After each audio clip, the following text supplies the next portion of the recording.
Night Pitch, Episode 8. Justin Wick, Evan Johnson. Evan, we have had a lengthy discussion before the show talking about different teammates that we've had. And we wanted to talk about the different types of teammates because we don't want to turn this into a forum where you and I are just talking about our old friends. We want to turn this into a forum where people can learn some serious qualities about the teammates that they're around, the types of individuals that they're around, how to read other people's attitudes, body language, interpretations, how to see things through their perspectives. So there's no better way to introduce this topic.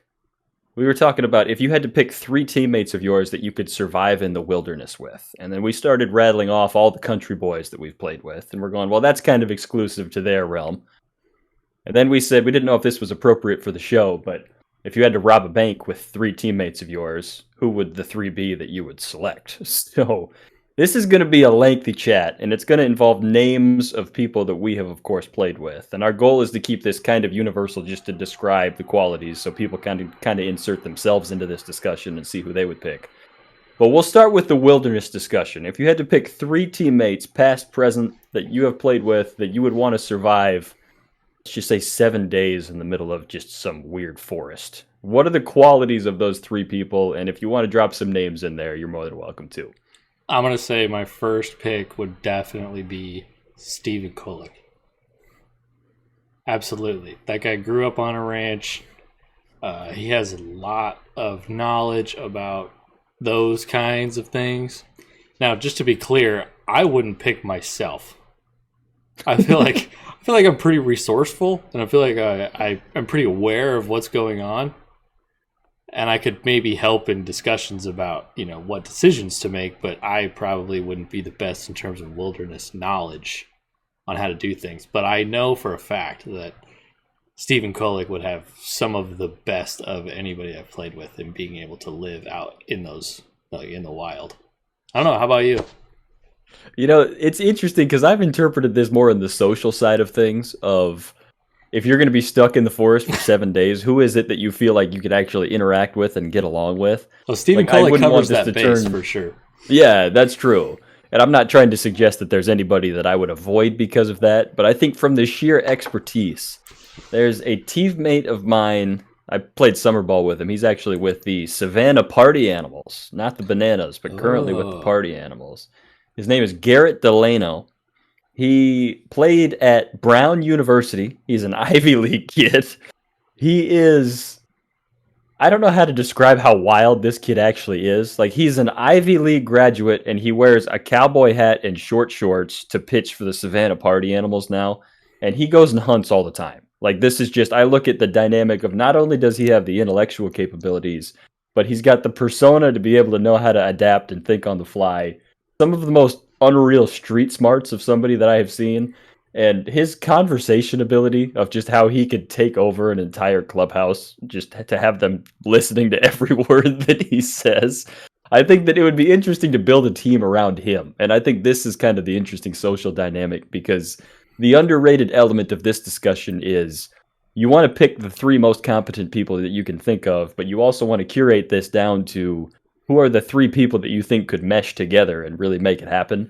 And I think that Garrett Delano is one of the bigger alpha male personalities that I've ran into, that I would have to build the entire team around him from the top down. But I would trust him to do it because that's his realm and that's what he does. So the other side that we said was, again, we want to keep this show kind of friendly, and we do not promote anybody going and robbing a bank, of course. But let's say in a hypothetical situation, we needed to get this done. Does it change at all? Yeah, Kulik could be a good option for this as well. But as far as this switch into a discussion, what qualities of a teammate would you look for that kind of intellectual backing? Oh, man. I think I would still keep Kulik on that team, but he might not be my first pick. I think my first pick is not necessarily a teammate, but I think I would pick Devin Silver. Devin Silver is really good with computers. He codes, creates applications, and different things like that. I would definitely take him, just to deal with the technology end of things on this bank robbery mission, for sure. This is essentially, if we had to recast the movie of Ocean's 11, how would we do it with our teammates? Yeah, yeah. Oh my goodness. It's funny to see this, and this is the kind of thing I know that we talked about this on the episode where we covered baseball travel of you get to see the different personas and the different way that people go about their business of when you finally get an extended period of time around somebody and seeing the qualities that you can learn about them. It's amazing to me to see, yes, baseball is the unifying force that brings everybody together. But when you start grouping people in with, you realize how different so many people truly are. So I know a teammate that I played summer ball with by the name of Jordan Barth. Jordan Barth was a racquetball national champion. And he was the first to tell people this after you got to know him quite a bit. But you start seeing this different layer. He was a third baseman and he dominated racquetball. So, I mean, it's those types of things. If I understand, that's kind of an extenuating circumstance that you develop this level of familiarity. And once you hear that, you don't really forget about it. But realizing that everybody has a thing that they do outside of baseball, and it can create for such a unique skill set of, just the actual way that you take the field. I mean, there's 9 different personalities that are taking the field every single inning, and all 9 of those have a different outlook on the game itself. I've thought as far as just seeing the differences in perspective is there's no one universal answer to any one single baseball game just because every mind is going to see something in a different light. So I think this is a big reason that I wanted to touch on this because, your own views and your own perspective on one particular teammate can be completely different than somebody else that you play with. Like, I'm sure I probably have teammates out there that think I'm the coolest person ever. I probably have another teammate out there that probably hates my guts just because I'm a different kind of person. That's just kind of the way it is. Yeah. And I'm not really proud of that. I mean, that's not anything knock on any one particular person. It's just the nature of that's how humans interact. That's the way that it works. So I think that, it's amazing to really look at this and to take the objectivity into this level of discussion because maybe there's teammates that I wouldn't really interact with socially. But I know that if it came to a particular situation where I needed to go to war with them in the middle of a forest with 12 grizzly bears around me, I would put my trust into them because I'm like, this is what we do. This is how we do it. So, I think we were talking about the wilderness, that's kind of the outdoorsman type that satisfies there. The computer, the hacker premise of the hypothetical bank robbery situation, I think that plays into it.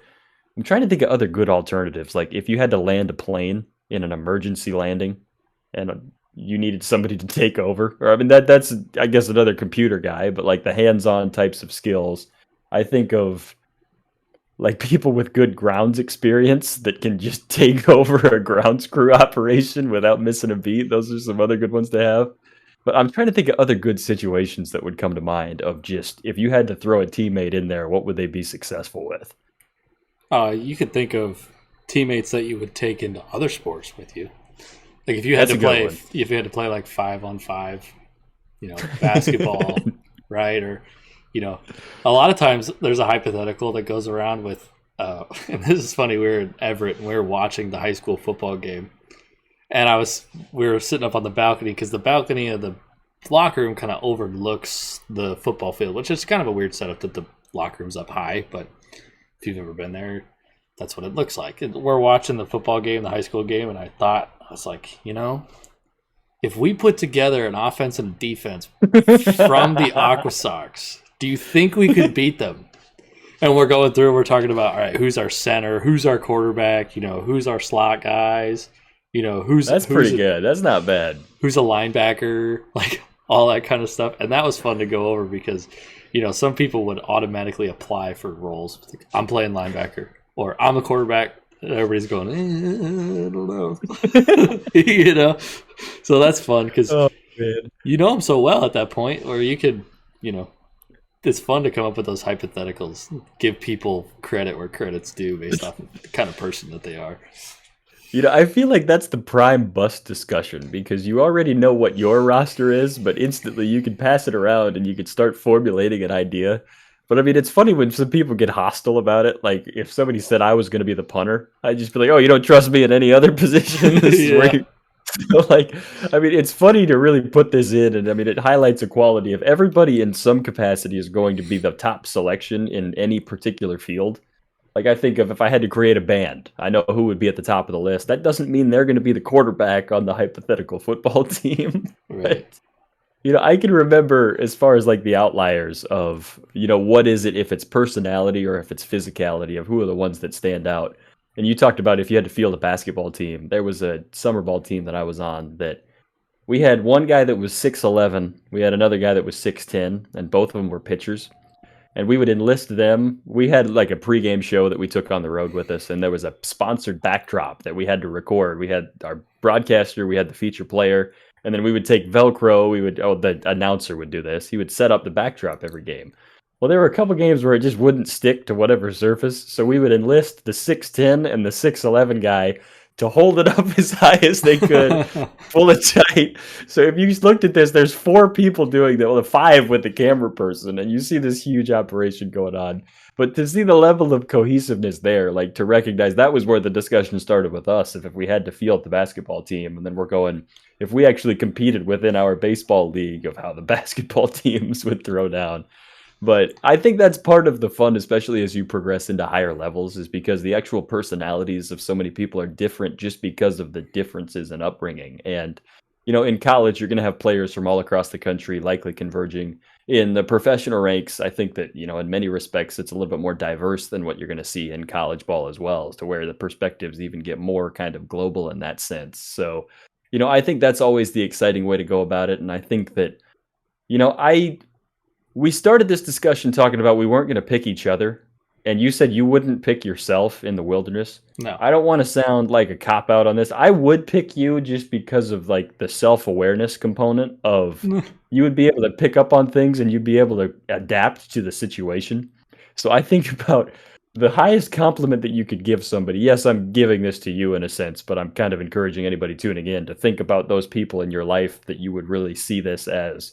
If you had to insert one person into all of those situations, let's say that you have to find the right-hand person that would be in your group of four, whether it's in the forest, on your basketball team, on your football team, in your Ocean's 11 crew, whatever that may be.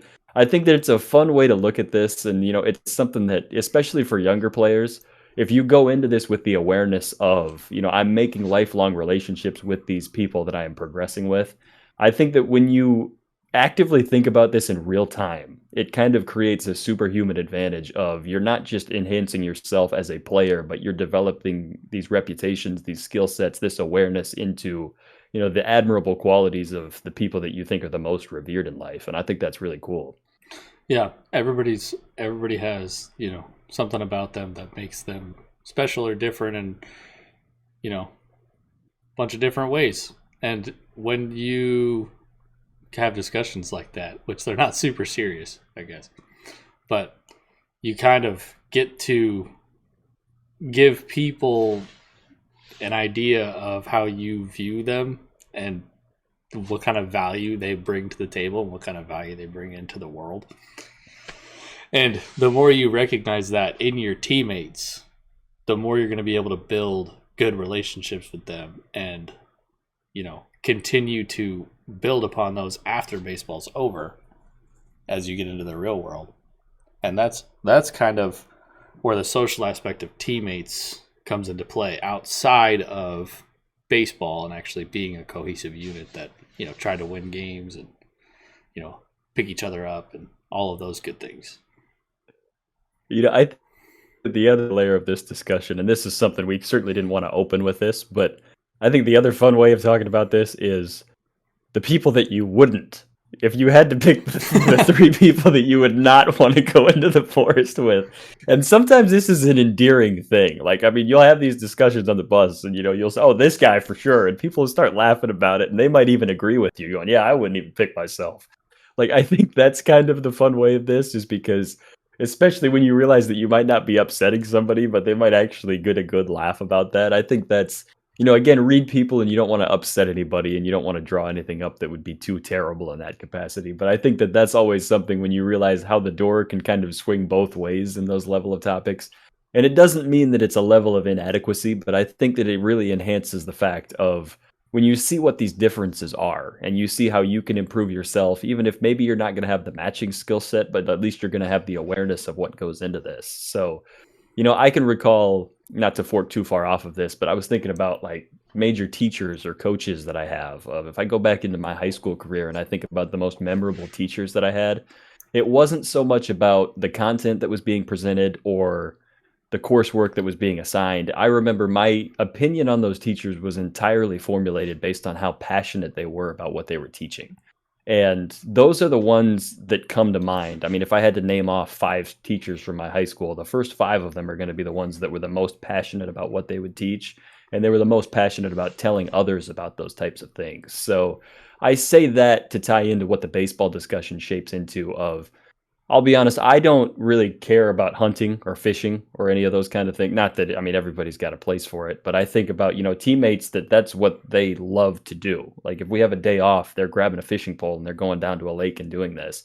To realize that even if it's something that you're not really tied into, to recognize and to see that raw emotion of somebody that is 100% bought into something, even if it's something that you're not really bought into yourself. I think those level of discussions are really cool to see and to recognize how different it can truly be as far as everybody's trying to grow, everybody's trying to develop, and everybody's trying to find that one particular thing potentially off the field that really gets them encouraged to bring their best throughout their entire life. So, I think of it's funny to follow because as far as myself, I gravitated more as a musician. And I know, Evan, your music background as well and your familiarity with different genres. I think in many respects, we talk about that almost as much as we talk about baseball because that's just the way that it works. But, it's funny to see the different pockets of players that sometimes some people will gravitate towards other groups just a little bit. And then I think the fun part about that is when those barriers, even though they're not actual barriers that can't be surmounted, but when there's the crossover to get an understanding of this, I think those are moments that really tie people together. Yeah, I mean, you have to always respect that, you know, anybody with a passion is probably in a good place mentally, right? I appreciate no matter what it is, as long as it's not harmful, you know, Sure. what that person's passion is. Because if it makes it way more fun to talk about, even if you don't care, the fact that the person talking about it is really passionate, that's what makes it fun to listen to and fun to hear about and fun to ask questions about. So, Yeah. and you're going to find, you know, throughout a bullpen or throughout a team, you know, that there are so many different things that people are passionate about and so many different things that people know about that, you know, you can really take the time to learn a lot about all those different topics. I think the fun part about that too is when you find the shy kid on the team and you find out what their passion is and you find it out before everybody else does. And then you're able to have your inner connection with them to where all of a sudden you're kind of observing them from afar. You know that they're maybe not the most outspoken kid on the team. I can think of me playing one time. We were on the road and we were assigned, for some reason, I got assigned a hotel room with an infielder. His name is Andrew Pintar. He went to BYU and he's now, I forget what organization he's with. He's in the minors right now. He didn't say a whole lot. He was soft spoken, but the kid could play. And I can remember rooming with him, thinking it was going to be an interesting dynamic. It was myself, one of the more outspoken kids on the team, and soft-spoken Andrew Pintar in the same hotel room. So they literally handed out the hotel room keys and they're announcing the room assignments over the bus. People started kind of giggling when they found out that it was going to be the 3 of us in the same hotel room. But I think of, it was almost too bad that it took that because the more I was thinking about it, I was going, I should have made the effort just to go up to him and kind of get an awareness on my own. Like it was almost too bad that we leaned more on just the random draw of a hotel room being the thing that brings us together. So, I think of, Evan and I, when we first met, I know I met you as we were loading up an apartment. I'd never met you previously, and we just threw our stuff together. We're all set. We're ready to go. And I think it was like the defining moment of when you and I really clicked of like, it was like 2 months in that it was like, actually, we have a lot in common and we're going to really enjoy each other. But it took us like 2 months to figure it out. Yeah. And I look back on that going, we wasted those 2 months that could, yes, we're getting familiar with a new school. We're getting into a certain setting like this. But, that's the one thing. I've read this in certain books that I've put together or that I've enjoyed, that I've learned things from, of if you're the one that has the courage to go first, and it doesn't need to be the outspoken sense. I'm not saying a forceful go first or put somebody in an uncomfortable situation, but if you go first and you find a way to meet somebody's passion on their level, this is an art form that I think few people have perfected. I'm certainly not considering myself in that, although it's something that I actively really try to work for. But I think when you're able to put that masterpiece together, I think those are some of the more revered social people that I've seen. And when you get a couple of those on a team, Evan, I'm going to include you into this because I feel like I'm not trying to just give you a weird compliment on this sense, but I mean, that's something that I've always admired with you and recognizing that degree of that's why you're on the show after all.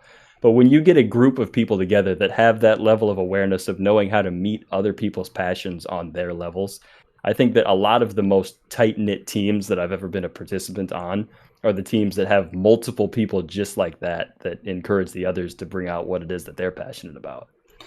Yeah, I think the one of the things that you can do, and I'll say this: a lot of times the shy kid on the team is probably the most interesting kid on the team. That's true. Usually, the shy kid has a lot to say, but just never says it.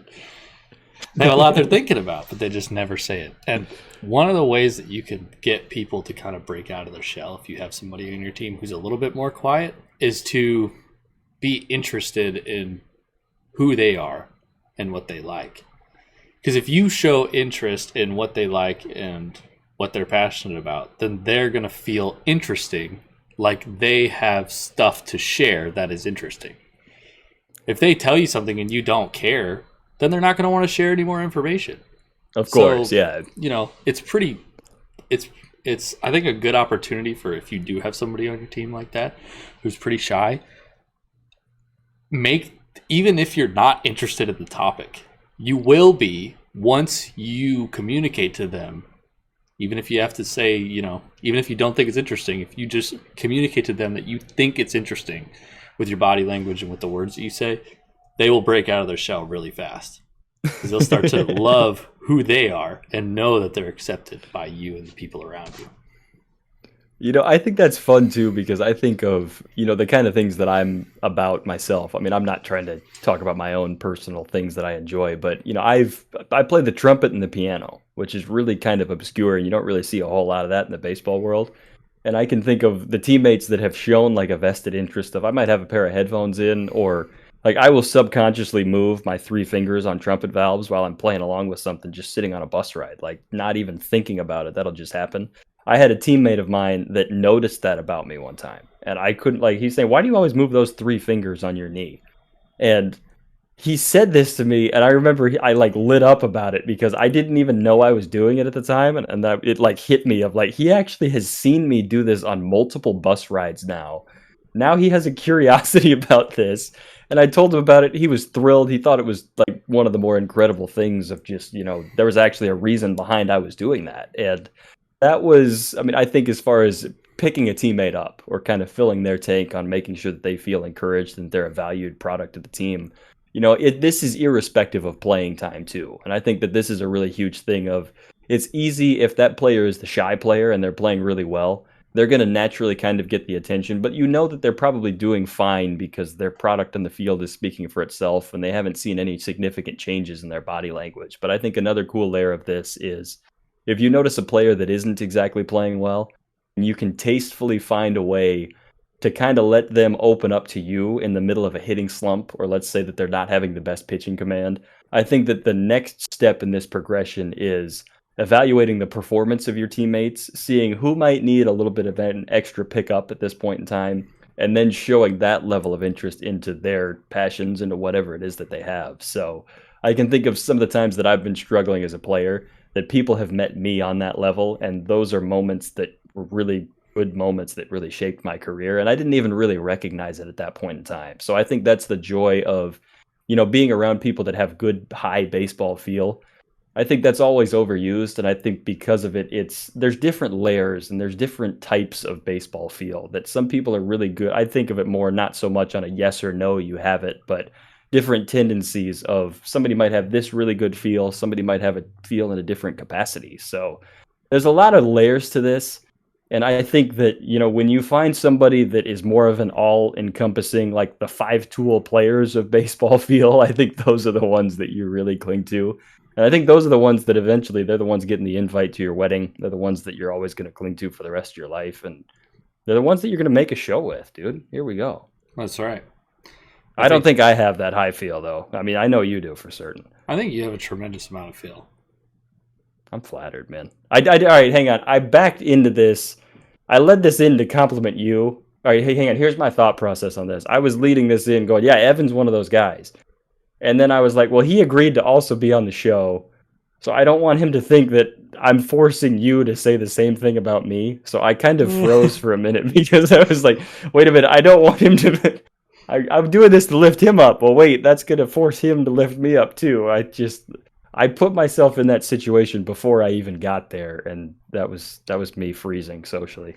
But it's not forced, you know. If you can do those things where you're, you know, showing genuine interest in people, no matter what kind of role they play on the team, you're gonna have a huge positive impact on your overall team chemistry. And then if you want to go the step further, and then you can talk to other people about why this particular person is interesting. That's you true. know, then that instills into somebody else like, hey, oh yeah, he's interested when I'm interested, and you were just the connection because you were the person who decided to show interest in what this person was interested in, and then they shared it with you, and now they share it with him, and etc. Right? So you could really play a positive impact on your team and just the overall team chemistry just by showing interest in your teammates. That's it. You know, it's amazing to see how simple of a complex this is and the layers of complexity that can go into this. And just like the previous concepts that we've talked about of simple isn't always easy, this is another simple thing that isn't always easy. And the best teammates that I've been around are the ones that practice this as if they have it down to an art form. And sometimes it comes particularly easy in different situations. But, you know, it's fun to see this. And I think that it's a pivotal thing of showing interest in others. And I mean, whether it's your high interest or whether it's something that you're just kind of pushing forward to make somebody feel accepted, you never know how some things like that could change the entire course of somebody's career and continue to push them forward. And, you know, talking about picking people up and showing some interest, if you guys are making it this far into the episodes, man, we are humbled that you guys are showing that interest in the product that we're putting together. So hopefully we encourage people of the world to at least put this into practice in some capacity, even if it's just a little bit of a different way to think about things. I think that's a lot of the fun of this, and that's a big reason that we wanted to bring this to the people. So that's it, man. We got a lot of layers on teammates. I'm trying to think as far as I'm still stuck on the people that I wouldn't want to take into the woods. And I'll actually raise my hand and say I would not want to be one of those in my trifecta of the people in the forest. I think I'll nominate me as a no for that one. If somebody chose me to be stuck in a forest for 7 days, I'd be like, damn it, why'd you do that? I don't want to be here. Or if it's a random draw and then you have to see which teams are going to win, there's a lot of possibilities, man. This is Night Pitch episode 8. We're having a blast. We're probably going to stay on the teammate discussion. We are going to take a short break. We'll be back after a nice little power minute for the people. Thank you guys for tuning in. You are watching the Night Pitch.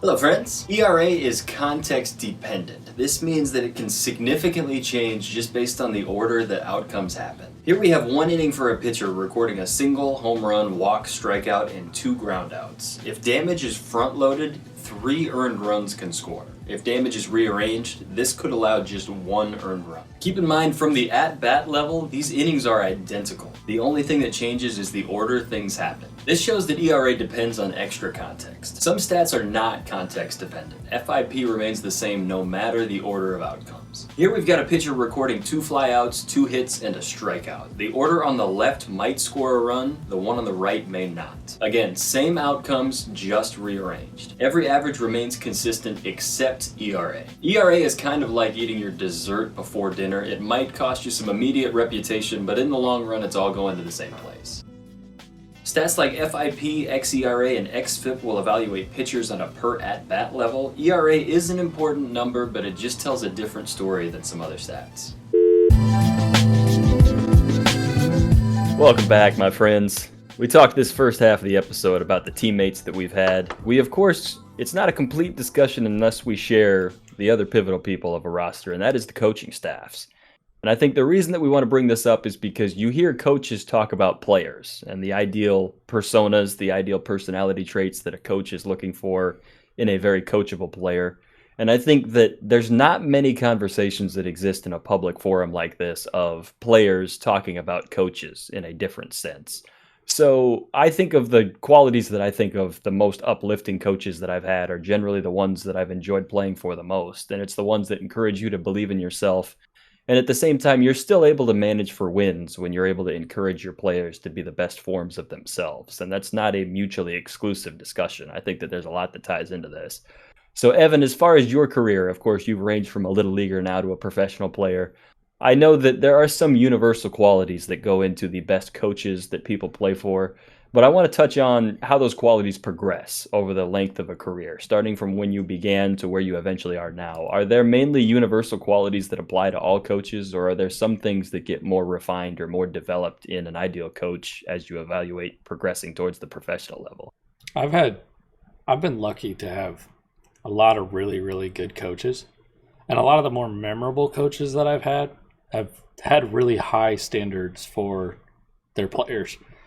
And that doesn't just mean performance. It actually means, more so like the stuff you do off the field, right? Or the stuff that, happens, outside the lines, right? Like how do you dress? How do you talk? How do you practice?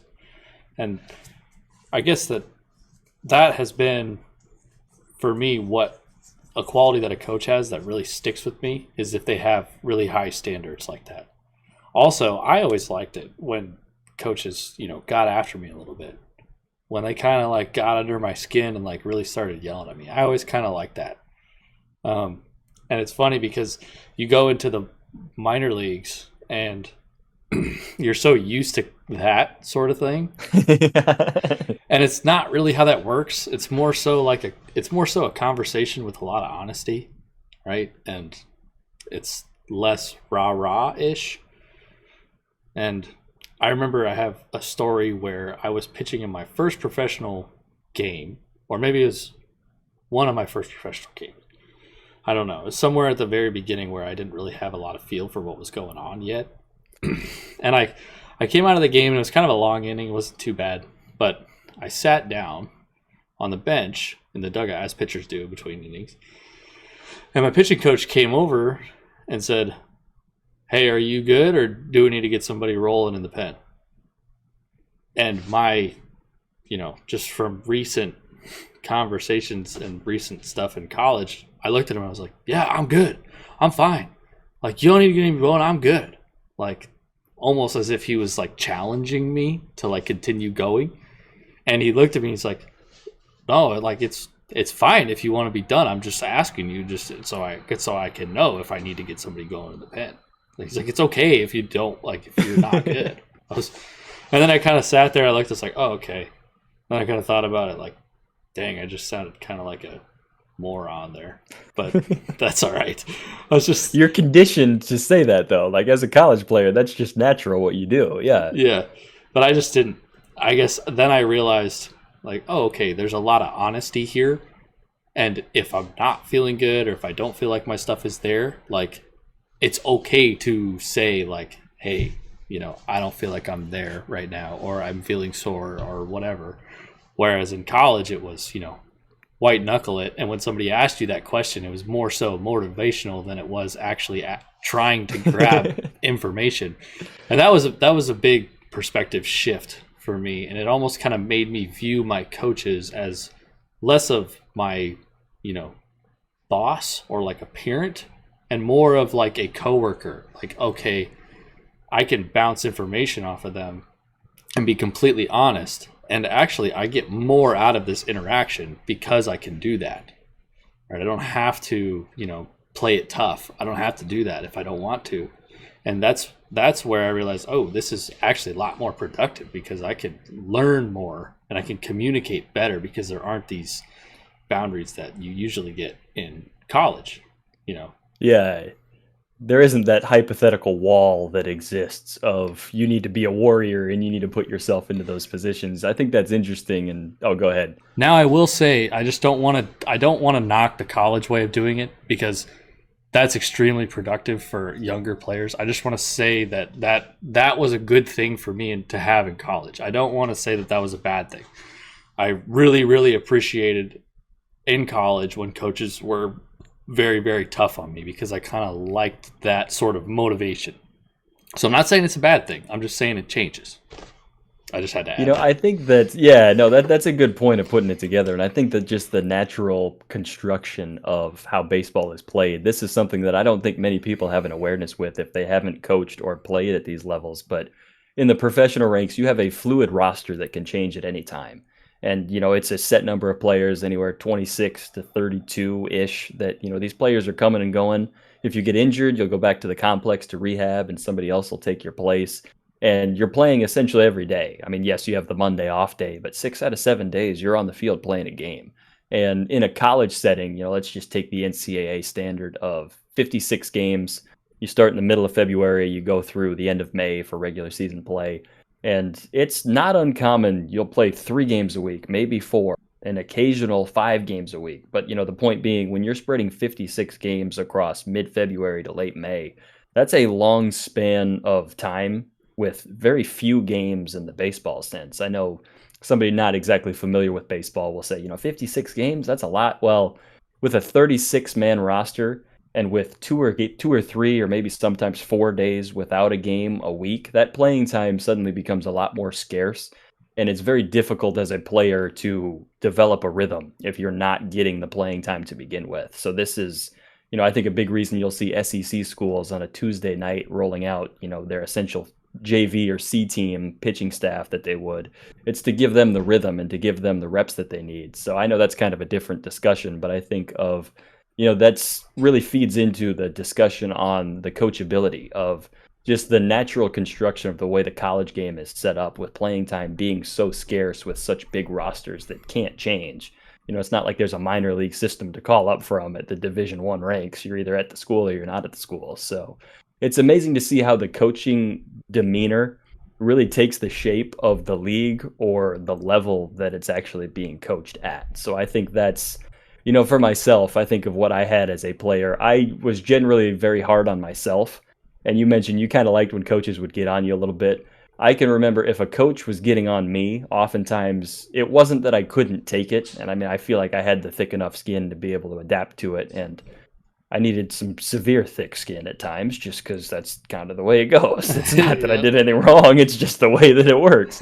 But I know that maybe when I was throwing poorly, and then like if I was doing something that I knew that I was already beating myself up over, and I was really struggling with something, or a set period of weeks where I wasn't throwing the ball like I wanted to, I felt like I would have benefited more from those open pro style discussions. And I think that's, I of course don't have the minor league experience as a player that Evan does, but I do think of the college summer ball settings that was the most pro style that I got a chance to play in.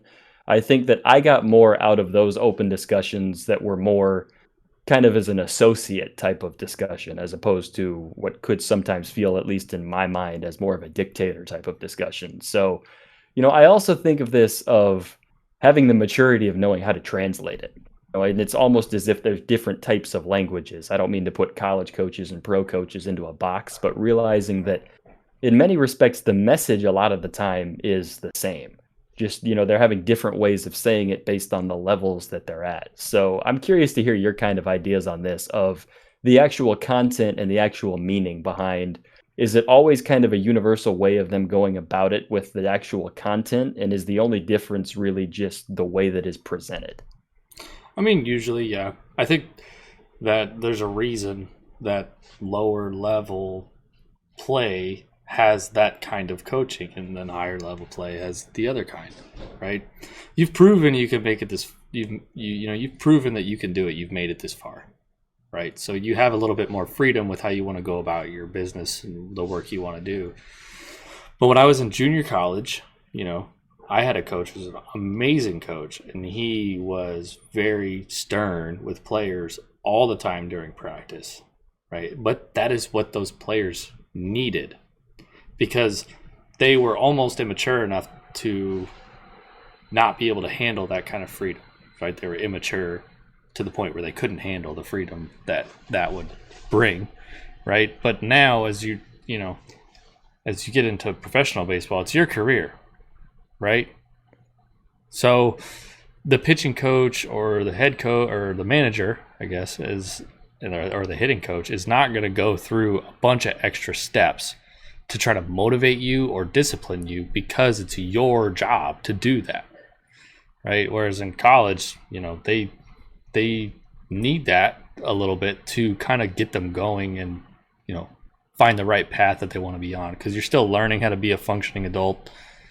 You're still learning how to be a good teammate. You're still learning how to play the game and do things right, be punctual and be on time, right? All those life skills come with that in college, And I don't think the message changes very much between what you hear in college versus what you hear in professional baseball, at least not in terms of how you would be asking, right? Or how you would receive answers to your questions, other than the fact that the data changes and there's different philosophies about how to go about, winning games, right? How to go about performing well.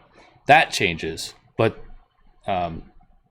generally, no. I mean, I don't feel like those conversations change much other than the tone, right? Yeah. I think about you mentioned a good point as far as it's not so much the motivation level. And I think that's the exact definition of what it takes to be a professional, is knowing how to take things and put it in your own hands. And I think that, this is me speaking more as just an employee of a club, not so much as a player, but recognizing that in a college setting, if you're not exactly winning games, you're not really giving your university a reason to keep you around. So I think that the wins and losses are very much the concrete measure of, are you doing your job or not?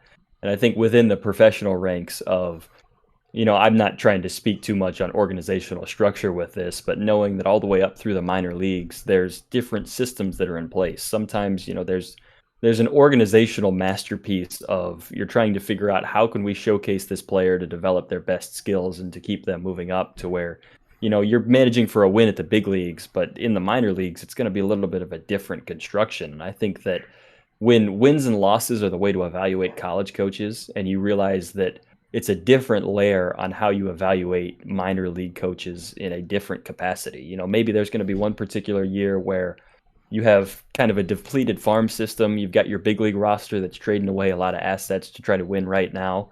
And maybe you're just dealing with, a team that's naturally limited, and that's understood. But your qualities of a coach, just as the level of sophistication of player evaluation at the pro level is a lot higher than it is at the college level, just because of resource allocation alone, I think that gives a lot more of a sophisticated, developed performance review of professional level coaches. And I think with that comes, like you mentioned, a more analytical approach of, it's ultimately your career.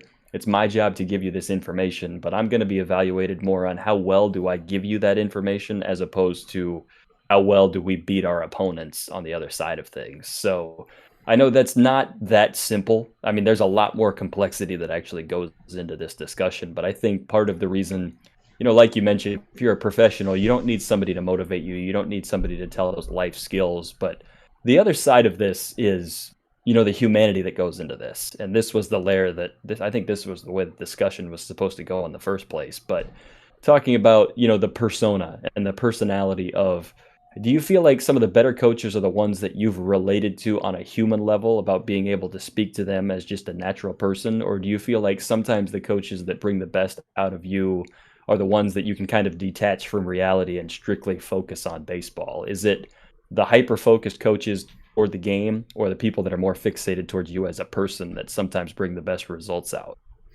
Yeah, I want to say that before I answer that question, I want to say that in professional baseball, the minor league players and minor league teams are, I guess, mostly just evaluated by individual performances rather than team performances, because like you said, it's a fluid roster that changes all the time. So most of the time they're looking at you as a player, saying, how could potentially this person help the big league club win games, right?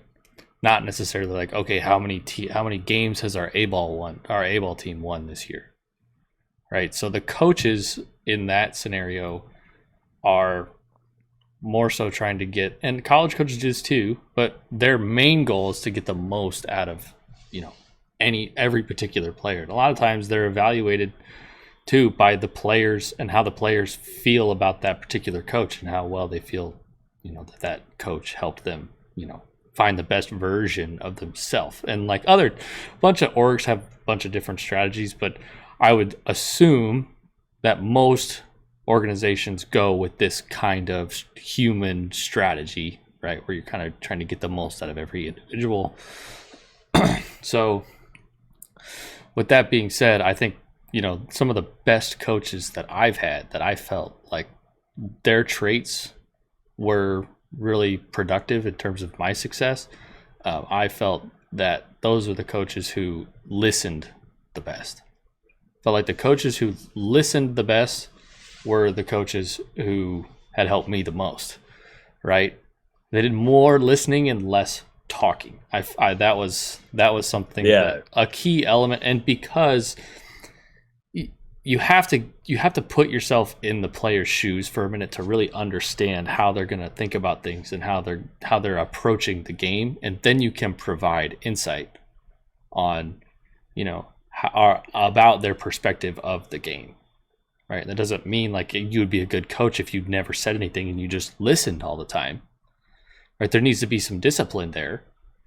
But I think one of the most important things is to try to get the perspective of each individual on your team and really try to reform that into something that's super productive and getting better at the game of baseball every day.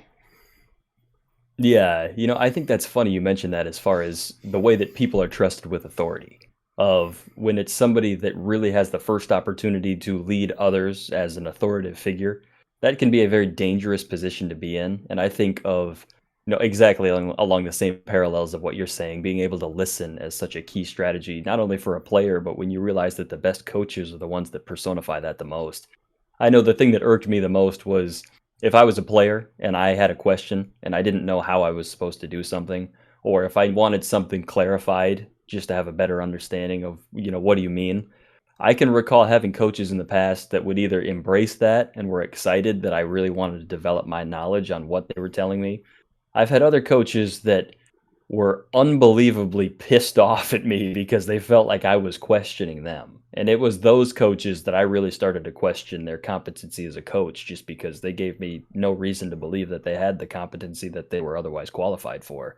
So I think of, you know, we've mentioned the honesty that exists and we've mentioned the personability of the ability to listen. But I think on the other side of that, I think the best, most effective coaches and the most effective bosses that I've seen, even in the workplace, it's the ones that they have the ability to give you the honesty, what you need. Of this is what you need to hear in order to be the person that you, in order to be a successful version of who you need to be in this field. The honesty that comes with it, but at the same time having the delicate way of knowing how to present that information in the way that it's going to be received and the way that it's going to encourage somebody. And I can remember having coaches that maybe I was really working on something, but it just hadn't clicked yet.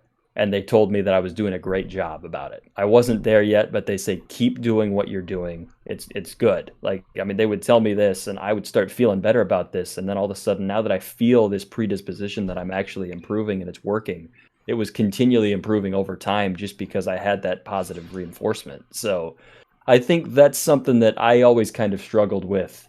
You have this hard-nosed approach toward being an athlete, that you're willing to take any criticism and you have to deflect so many things, and that's just the natural way of going about it. And I wish that there were a way to really strip the level of sensitivity away from this. And I think that this is reciprocated not only for players of you don't need to be sensitive towards any kind of feedback that you receive. Sometimes you got to peel the layers back and find out what it truly is that the meaning was. But I think that it's always kind of demeaning to me when I see a coach say that and they don't look themselves in the mirror when they're not peeling back the layers on their own lives. So I think that it's very dangerous.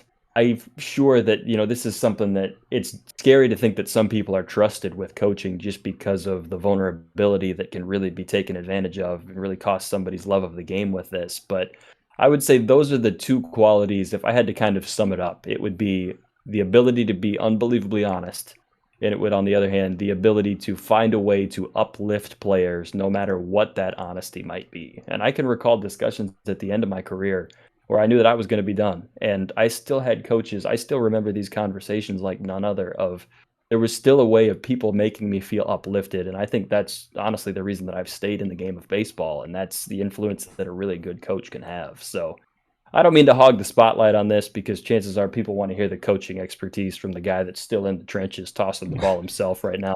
If you're a younger player, the best thing that you can get from your coach is honesty.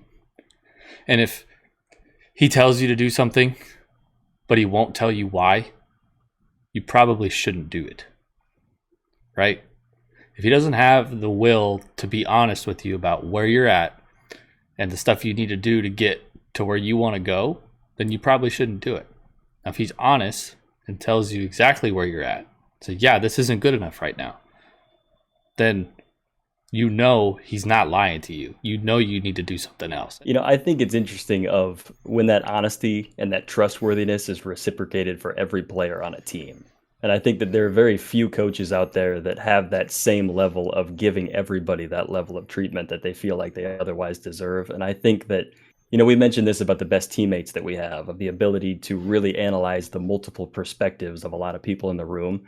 And I think that, you run into a very exciting, very motivating coach when those messages are consistent across the board, when they're giving that feedback, when it's well-intentioned, and when everybody has the opportunity to be a leader and to be somebody that really truly matters, despite whatever it might be that brings them into it.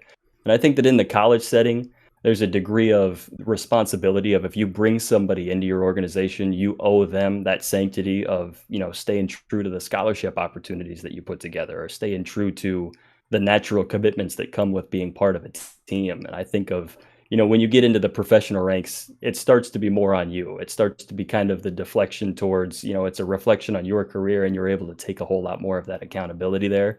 So I think in no matter what capacity, and this is kind of the feedback that I have towards the college game, of when it turns into you can take that accountability and still give it to the player to make the most out of their career.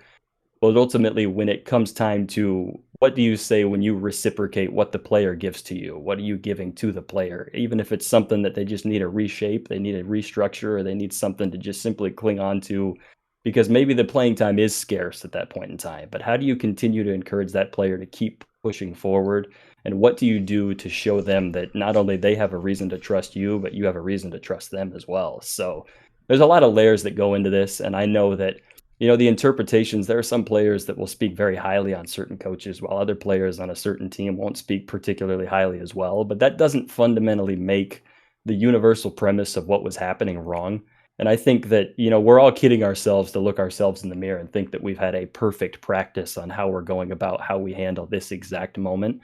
And I'm sure there's coaches across the board that'll maybe think, maybe there's a way that I could have done this differently, just as a player is going to reevaluate their own personal performance. So I think that's one thing that I encourage anybody tuning in of the player evaluation process of when you sit down after a game, when you look yourself in the mirror and you say, is there anything that I could have done differently? I think that we kind of just assume that's strictly limited to players. And I think that when we recognize that as players, that's a coaching skill as well. And I think some of the more successful coaches are the ones that can truly look that, truly see it in the face, and ultimately kind of face that head on of this is what I need to address in order to put things behind me and continue to be the version of myself that is the most upstanding person there is. So there's a lot of complexities there, man. And I think that's part of the exciting side of this. And I think that's the fun element of, especially when you get a lot of different minds together, when you pick your three guys that you're going to go into a forest to, what are you going to talk about? Chances are it's going to be something like this. So you never know, man.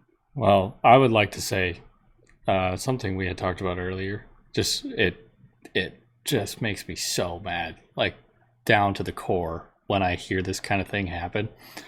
And to all of the coaches that are listening, any of you that are coaches, because I said so is a terrible, terrible, terrible coaching strategy. It is the worst possible coaching strategy you could employ on any of your players.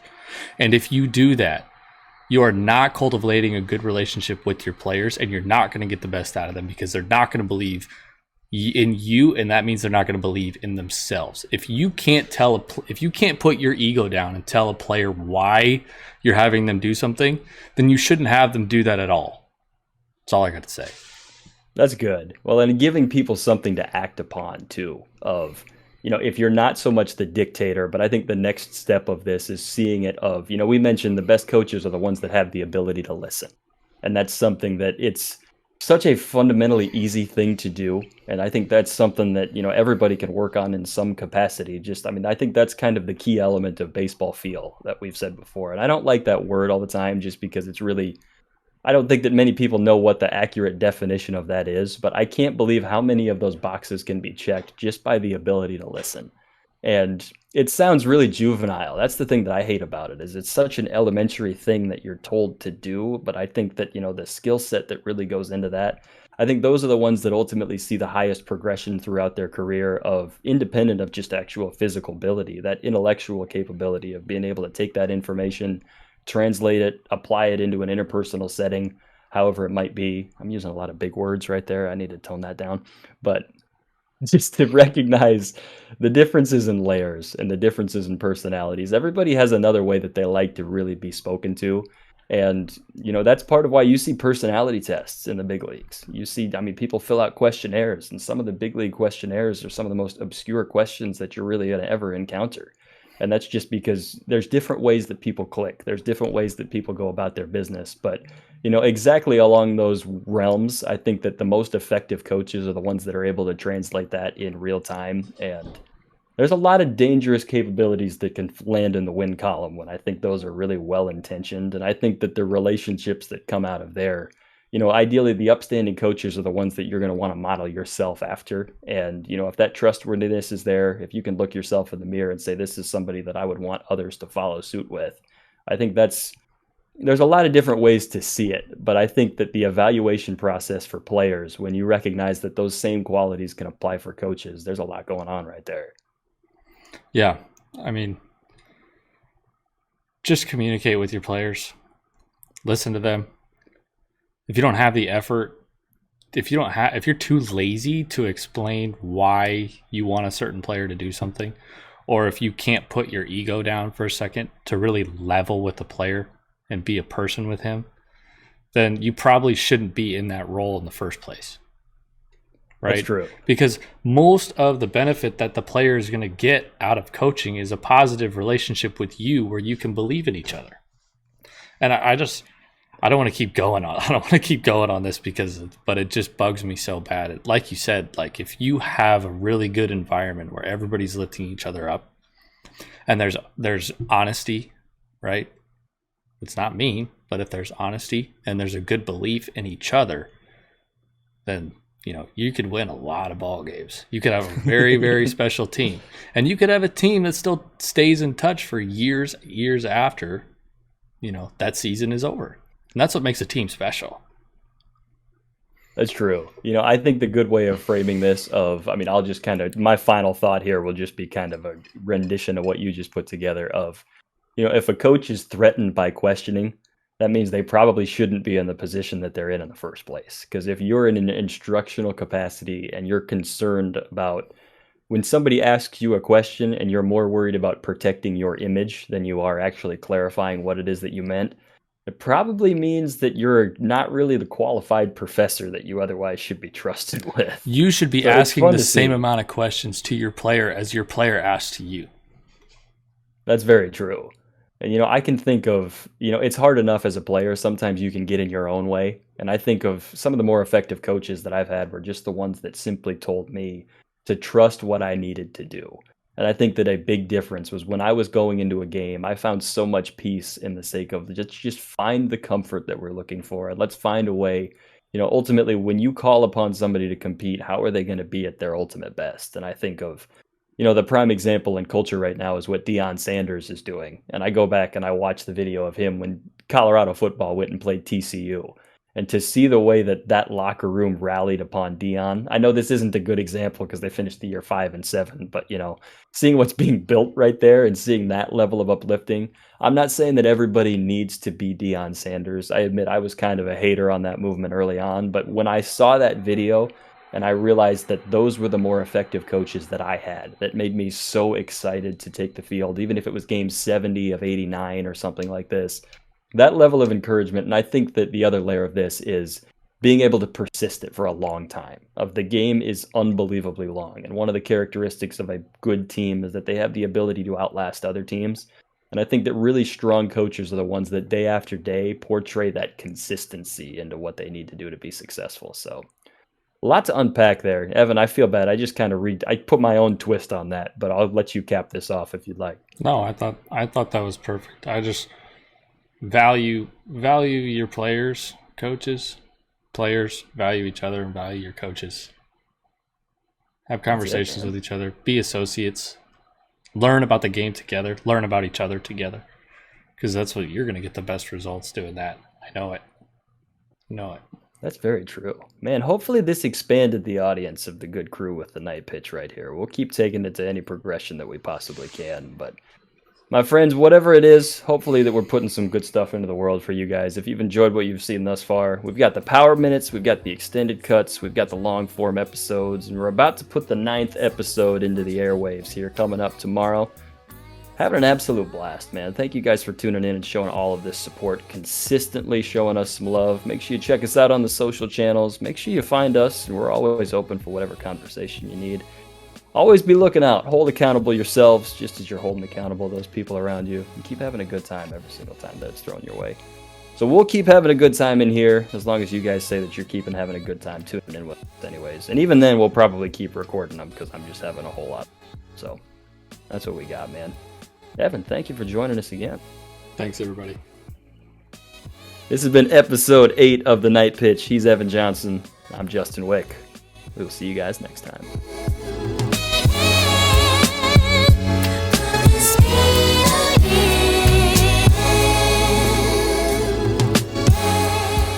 All right, I want to talk about more funny stories. Wait, but hold on. I just want to say something real quick. It's like, when I'm talking about coaches listening and like building relationships with their players, right? But also being the person that kind of like the coach getting under my skin a little bit and like really yelling at me. That comes, the only way that a coach can do that and a player really likes it is if he knows that coach cares about him, you know? That's true. That's a good point. Yeah, that's actually a good angle on this. You bring up a good point as far as the most effective coach of getting me to pitch really well. He's a guy by the name of Tyler Sheppel. Everybody calls him Shep. I can recall Shep would handle me in a different way that he would handle other players. Like, he was kind of delicate with me. He would come out for mound visits when I was playing high school travel ball. Sometimes he would just come out, look at me, not even say anything, and turn around and walk back to the dugout. And I knew that was what I needed. It was just like a click. I can remember another time a teammate of mine, he ran out to the mound, got like this close to his face, and the next 10 pitches were all strikes, just dotted up where it needed to be. And it's just, he had the feel to know this is what this player exactly needed. It wasn't a level of hostility. It was just, he knew it. He was never going to do that with a player like me, but he knew who he could do it for. So I think those are prime examples, man. And I think that the stories, I mean, this is something that I wish that we could really, I want to put content into the show. But I think the good part about this after the fact is we can actually tell the stories, because I feel like the stories are the ones that people are going to relate to the most. Yeah. Well, you got one? I put you on the spot coming up with it. Well, that was one that I thought was good. I can think of. No. The stories that I have for that like just don't really apply to the scenario. But I think the reason I get so mad about it, and I heard that from a kid that was talking to me the other day. His coach told him something and said, "Oh, why is that?" And then he's like, "I don't know." He's like, "If I ask him, I'm gonna have to run." And it just, I just wanted to throw something against the wall, dude. I was so mad. Brutal. Well, I think another layer of this too is when maybe there's a player that's not playing a whole lot, and he's doing anything he can to make an impression.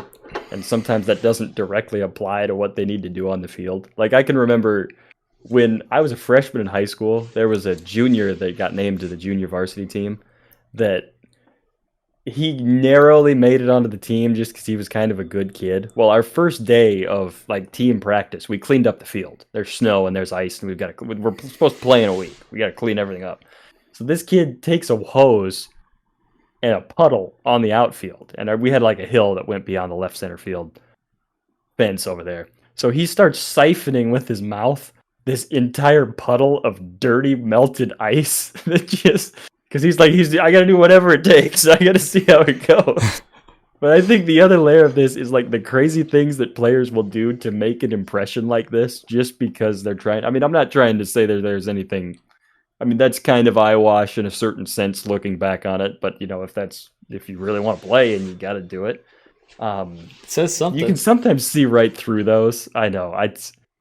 I think those are the fun ones too. Like the people in dugouts of like they'll stand right next to the coach and they'll just be yelling, and then 2 innings will go by and they go take a break on the end of the dugout and they don't say anything for like an inning and a half. Yeah, too tired. Jeez, it's weird, man. I know. I have a lot of respect for the coaches that I had. I was really, really lucky with the coaches that I had, man. Like I even in professional, but even from professional baseball all the way down to like my travel team. Like I was just I have so many good things to say about all those coaches. I just thought it was, even in the times where I was just getting just absolutely reamed and just screamed at. I look back at that now as an older person, and I'm just like, that was so worth it. Like I needed that so much. Yeah. I think it's interesting there always is a defining moment to me of, what does the coach do to win your trust early? I can think of coaching settings where somebody maybe got hard on me like that early on, and I didn't have a reason to feel like they had the best interest in mind for me. Like I can think of, I mean, I don't want to sweep anybody on the rug under this, but I think especially in terms of if you kind of run into a wall and you start seeing things of,